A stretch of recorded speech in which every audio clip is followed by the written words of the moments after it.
Indian ഓഹരി വിപണിയിൽ ശ്രദ്ധേയമായ സ്ഥാനം കൈവരിച്ചിട്ടുള്ള പ്രമുഖ കേരള ഓഹരിയാണ് കല്യാൺ ജ്വല്ലേഴ്സിൻ്റേത്.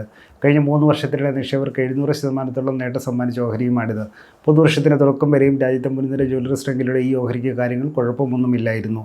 ജനുവരി 1-നും 2-നും നേട്ടത്തോടെ വ്യാപാരം പൂർത്തിയാക്കിയ കല്യാൺ ജ്വല്ലേഴ്സ് ഓഹരികൾ 795 രൂപയിലേക്ക് എത്തിച്ചേർന്ന് സർവ്വകാല റെക്കോർഡ് ഉയർന്ന നിലവാരവും രേഖപ്പെടുത്തി.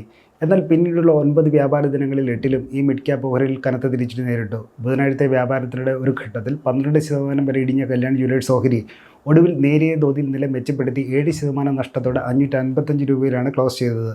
എന്നിരുന്നാലും കഴിഞ്ഞ 9 ദിവസത്തിനിടെ മാത്രം കല്യാൺ ജ്വല്ലേഴ്സ് ഓഹരിയിൽ 30% നഷ്ടം രേഖപ്പെടുത്തിയിട്ടുണ്ട്. ഇക്കഴിഞ്ഞ ഡിസംബർ സാമ്പത്തിക വിഭാഗത്തിൽ കമ്പനി താരതമ്യേന മികച്ച ബിസിനസ് കാഴ്ചവെച്ചതായുള്ള റിപ്പോർട്ട് പുറത്തു വന്നതിന് പിന്നാലെയാണ് ഈ വമ്പൻ തിരിച്ചടി എന്നത് ശ്രദ്ധേയം. ഈ ഒരു പശ്ചാത്തലത്തിൽ കല്യാൺ ജ്വല്ലേഴ്സ് ഓഹരിയിൽ ശ്രദ്ധിക്കേണ്ട കാര്യങ്ങൾ എന്തൊക്കെയാണെന്ന് നോക്കാം.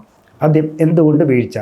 2024 ഒക്ടോബർ ഡിസംബർ ത്രൈമാസ കാലയളവിലേക്കുള്ള കല്യാൺ ജ്വല്ലേഴ്സിൻ്റെ ബിസിനസ് റിപ്പോർട്ട് അടുത്തിടെ പുറത്തു വന്നിരുന്നു. ഇതിൽ ഡിസംബർ സാമ്പത്തിക പാദത്തിൽ കമ്പനിയുടെ സംയോജിത വരുമാനം 39% വർധന കൈവരിച്ചു എന്നായിരുന്നു കുറിച്ചത്.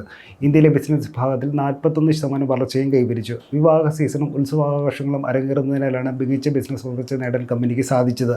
സ്വർണ്ണത്തിലും കല്ല് പതിച്ച ആഭരണങ്ങളിലും വളർച്ച രേഖപ്പെടുത്തിയിട്ടുണ്ട്. അതേപോലെ ഇക്കഴിഞ്ഞ ഒക്ടോബർ ഡിസംബർ കാലയളവിൽ ഇന്ത്യയിൽ 24 ഷോറൂമുകളും കല്യാൺ ജ്വല്ലേഴ്സ് ആരംഭിച്ചതായി ബിസിനസ് റിപ്പോർട്ടിൽ വ്യക്തമാക്കുന്നു. നടപ്പ് സാമ്പത്തിക പാദത്തിൽ കൂടുതൽ ഷോറൂമുകൾ തുറക്കുമെന്നും കമ്പനി വ്യക്തമാക്കിയിട്ടുണ്ട്.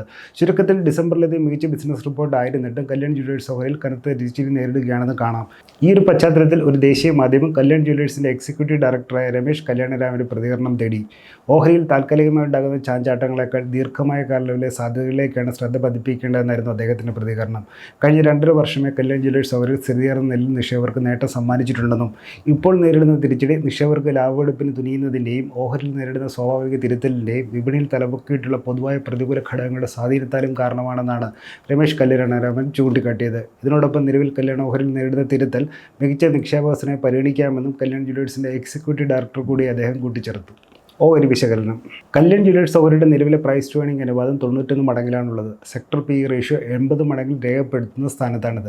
അതേപോലെ 2026 സാമ്പത്തിക വർഷത്തിൽ നേടാവുന്ന വരുമാനത്തിൻ്റെ അനുമാനത്തിൽ നോക്കിയാലും PE റേഷ്യോ 67 മടങ്ങിലാണുള്ളത്. ഓഹരിയുടെ വാല്യുവേഷനെ സൂചിപ്പിക്കുന്ന ഘടകങ്ങളാണിവ. അതേസമയം സമീപകാല തിരിച്ചടിയുടെ പ്രധാന ടെക്നിക്കൽ സൂചകങ്ങളൊന്നായ RSIയുടെ അടിസ്ഥാനത്തിൽ നോക്കിയാൽ കല്യാൺ ജ്വല്ലേഴ്സ് ഓഹരിയിൽ ഓവർസോൾഡ് മേഖലയിലേക്ക് വന്നിട്ടുണ്ട്. അതിനാൽ ഓഹരിയിൽ ഹ്രസ്വകാല കുതിപ്പ് അഥവാ റീബൗണ്ടിന് സാധ്യത നിലനിൽക്കുന്നു. നിലവിൽ പ്രധാനപ്പെട്ട എല്ലാ മൂവിംഗ് ആവറേജ് നിലവാരങ്ങൾക്കും താഴെയായി കല്യാൺ ജ്വല്ലേഴ്സ് ഓഹരി നിൽക്കുന്നതെന്നത് ശ്രദ്ധേയം. അതേസമയം കല്യാൺ ജ്വല്ലേഴ്സ് ഓഹരിയിൽ കവറേജുള്ള 9 മാർക്കറ്റ് അനലിസ്റ്റുകൾ 8 പേരും നിക്ഷേപം പരിഗണിക്കാമെന്ന നിർദ്ദേശത്തോടെയുള്ള ബൈ റേറ്റിംഗ് ആണ് നൽകിയിട്ടുള്ളത്. ഒരു അനലിസ്റ്റ് വിറ്റ് ഒഴിവാക്കാമെന്ന സൂചനയുള്ള സെൽ റേറ്റിംഗ് നിർദ്ദേശിച്ചിട്ടുണ്ട്. സമീപഭാവിയിലേക്കുള്ള കല്യാൺ ജ്വല്ലേഴ്സ് ഓഹരിയുടെ ഏറ്റവും ഉയർന്ന ലക്ഷ്യവിലയായി നൽകിയിട്ടുള്ളത് പ്രമുഖ ബ്രോക്കറേജ് സ്ഥാപനമായ മോത്തിലാൽ ഒസ്വാളിലെ അനലിസ്റ്റാണ്.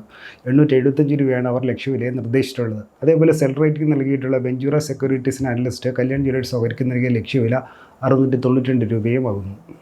ഡിസ്ക്ലെയിമർ. കല്യാൺ ജ്വല്ലേഴ്സ് ഓഹരിയെ സംബന്ധിച്ച വിവരം ബ്രോക്കറേജ് സ്ഥാപനങ്ങൾ കല്യാൺ കമ്പനിയുടെ പ്രതിനിധികൾ സ്വന്തം നിലയിൽ പങ്കുവച്ചാണ്. ഇതിൽ ടൈംസ് ഇൻ്റർനെറ്റിന് ഉത്തരവാദിത്തമില്ല. ഓഹരി നിക്ഷേപം വിപണിയുടെ ലാഭനഷ്ട സാധ്യതകൾക്ക് വിധേയമാണ്. ഓഹരിയിൽ നിക്ഷേപിക്കുന്നതിന് മുമ്പ് സെബി അംഗീകൃത സാമ്പത്തിക വിദഗ്ധരുടെ മാർഗനിർദ്ദേശം തേടുകയോ സ്വന്തം നിലയിൽ കൂടുതൽ പഠനം നടത്തുകയോ നിങ്ങൾക്ക് ചെയ്യാവുന്നതാണ്. കൂടുതൽ വാർത്തകൾക്കും വിശേഷങ്ങൾക്കും ET മലയാളം ഫോളോ സബ്സ്ക്രൈബ് ചെയ്യുക. മറ്റൊരു വിഷയമായി വീണ്ടും കാണാം.